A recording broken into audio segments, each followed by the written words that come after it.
नमस्कार किसान साथियों, स्वागत है आपका किंग फार्मर चैनल में। और आज अपन जिस प्लॉट पे खड़े हैं ये है अपना JS 2303 का प्लॉट। और कुछ इस कंडीशन में किसान साथियों अपनी सोयाबीन खड़ी है।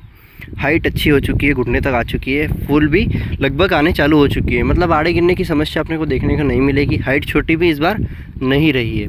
कई एरियो में सोयाबीन की जो हाइट है वो काफ़ी ज़्यादा छोटी रह गई है। उसी के चलते कुछ हाइट बढ़ाने के लिए स्प्रे भी करने पड़ रहे हैं। बात करें किसान साथियों तो अभी तक इस सोयाबीन में अपन ने 2 बार कुल्फे डोरे से इसकी डोराई कर दी है। और फिलहाल में 5 से 7 दिन पहले ही इसमें अपन ने इल्ली का स्प्रे कर दिया था। तो इल्ली और रिंग कटर इसमें बिल्कुल भी नहीं है। और पहले अपन बात करते हैं, ये सोयाबीन अभी 35 दिन की हो चुकी है और अब फूल आने इसमें चालू हो चुके हैं। अभी लगभग 25 से 30% पौधे पे ही अपने को फूल देखने को मिलेंगे, क्योंकि अभी पारंपरिक अवस्था चालू हुई है फूलों की। अब धीरे धीरे पूरे प्लॉट पे फूल आ जाएंगे। किसान साथियों, जो 2303 होते हैं सोयाबीन, इसके जो फूल होते हैं वो बैंगनी कलर के होते हैं, कुछ इस तरीके से। और बात करें इस वैरायटी की तो मात्र 85 से 90 दिन में पककर कंप्लीट हो जाती है। उत्पादन का बात करें तो 4 से 4.5 कुंटल प्रति बीघा का अपन ने पिछले साल लिया था, जो कि अपन ने सिर्फ 2 से 3 बीघा में लगाई थी, ताकि इसको अपन टेस्ट कर सकते हैं हमारी ज़मीन में ये होगी या नहीं होगी। काली मिट्टी की ज़मीन है हमारी तो कोई सी भी सोयाबीन हो जाती है, लेकिन पहले एक बार टेस्ट करना ज़रूरी है। किसान साथियों, कहीं ना कहीं इसके कुछ पौधे ऐसे भी हैं जहाँ पर जल्दी फूल भी आ गए हैं। तो अब इसमें आप इस पौधे में देख सकते हैं ऊपर तक फूल आ चुके हैं। मतलब लगभग 20 से 25% पौधे में फूल आ चुके हैं पूरे प्लॉट में।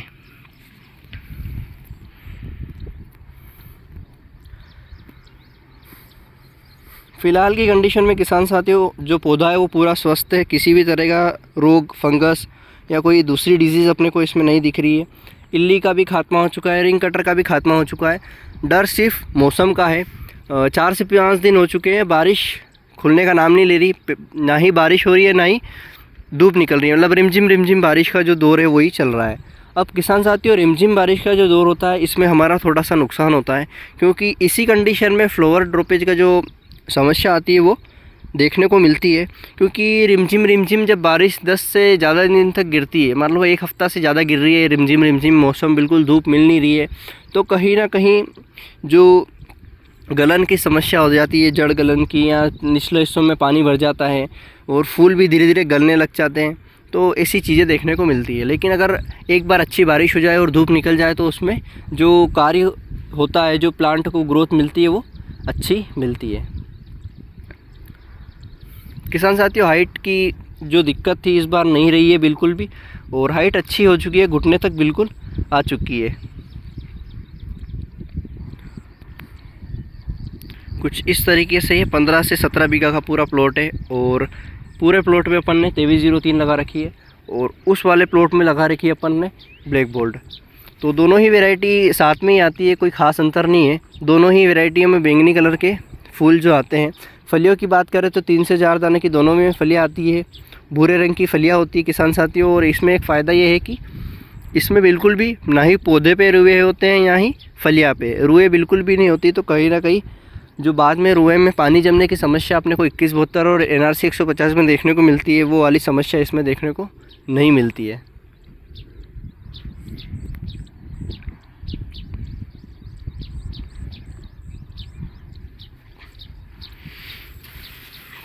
अब मैं आपको एक बार पूरा पौधा दिखाता हूँ। कुछ बीज दर अपना थोड़ा सा ज़्यादा रह गया है, बाकी ज़मीन अपनी ये जो है वो काली मिट्टी है, तो कहीं ना कहीं ये कवर आराम से कर लेगी। तो किसान साथियों, जो नीचे वाला कर ये भी बन रहा है, यहाँ पर फूल आ चुके हैं, यहाँ पर भी आ चुके हैं, और सिर पे फूल आना बाकी है। तो कहीं ना कहीं अब धीरे धीरे फूल सिर तक आएंगे और फिर कर बनना स्टार्ट हो जाएगा। कई किसान साथियों का जो ये सवाल होता है कि प्रयाक्सर किस स्टेज में डालें, तो किसान साथियों, प्रयाक्सर जो डलता है वो R3 स्टेज में डलता है। और R3 स्टेज होती क्या है उसको पहले मैं आपको समझाता हूँ। किसान साथियों, ये जो पूरा पौधा है, यहाँ पर जब पूरे फूल बन जाएंगे और कर बनने का स्टेज चालू हो जाएगा। अब किसान साथियों, जैसा कि आपको पता है, पहले फूल नीचे से शुरू होते हैं और सिर तक जाते हैं। मतलब पहला फूल यहाँ पर आएगा, फिर यहाँ पर आएगा, और जैसे जैसे डालियाँ टहनियाँ हैं वहाँ तक ऊपर तक फूल बनते हुए जाएंगे।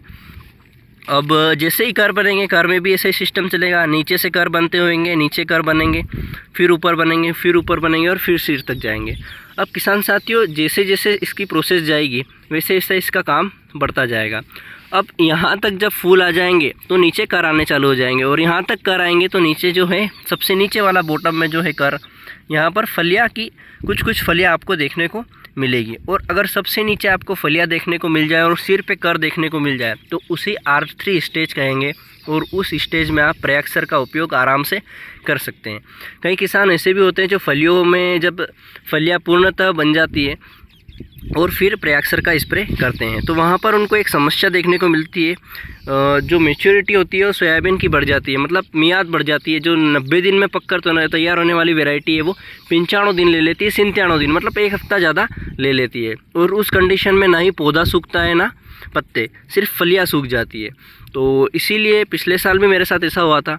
तो हमने एक प्लॉट पे जब R3 स्टेज पे प्रयाक्सर का यूज़ किया था, और एक प्लॉट पे जब फलियाँ भराने लगी थी, मतलब फलियाँ कंप्लीट हो चुकी थी और दाने भरने का काम चालू हुआ था, उस टाइम पे दिया था।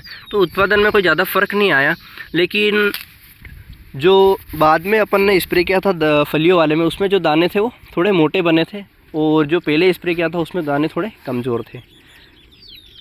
तो आप दोनों ही आपके हिसाब से कर सकते हैं। बाकी अगर हार्वेस्टर से आप सोयाबीन कटवाते हैं तो आपको कोई दिक्कत नहीं आएगी, अगर आप फलियों की टाइम पे भी आप प्रयाक्सर यूज़ करें।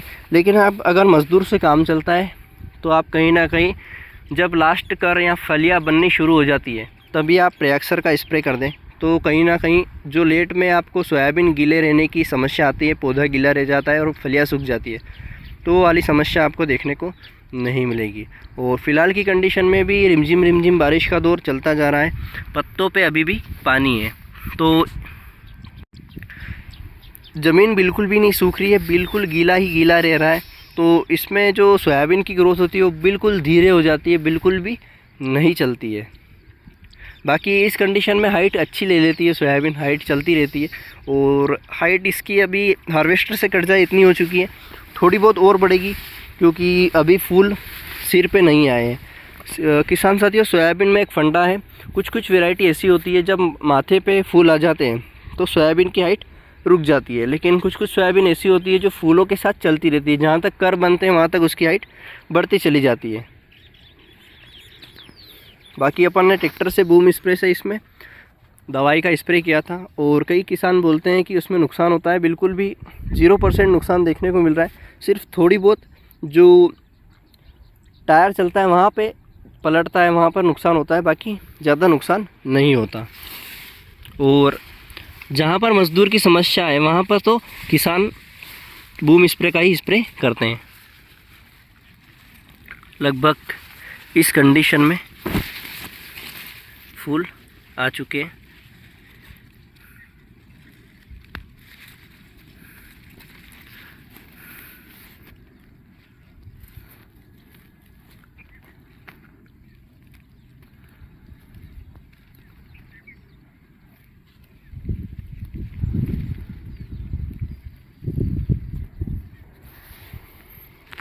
तो किसान साथियों, ये थी अपने JS 2303 और बिल्कुल व्यवस्थित अच्छी वैरायटी है। और जर्मिनेशन इसका जो अपने को मिला था वो 100% मिला था, कोई ख़ास दिक्कत इसमें देखने को नहीं मिली, कोई किसी तरह का पीलासपन नहीं देखने को मिला, भले ही पानी भरा रहा या कोई किसी तरह की दिक्कत इसमें नहीं आई।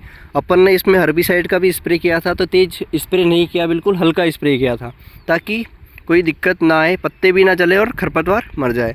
लेकिन इस बार जो बारिश ने कुछ साथ नहीं दिया, जब खरपतवार का स्प्रे किया था तो थोड़ी बहुत नमी थी, लेकिन उसके बाद कड़क धूप निकल गई, और कड़क धूप निकलने के बाद बिल्कुल भी बारिश नहीं हुई, तो दवाई थोड़े से मतलब लगभग 30 से 40% ही सक्सेस हुई, बाकी कुछ खरपतवार मरा, कुछ नहीं मरा। इसीलिए अपन ने 2 बार कुलपेडोरा चलाकर जो खरपतवार था वो निकाल दिया।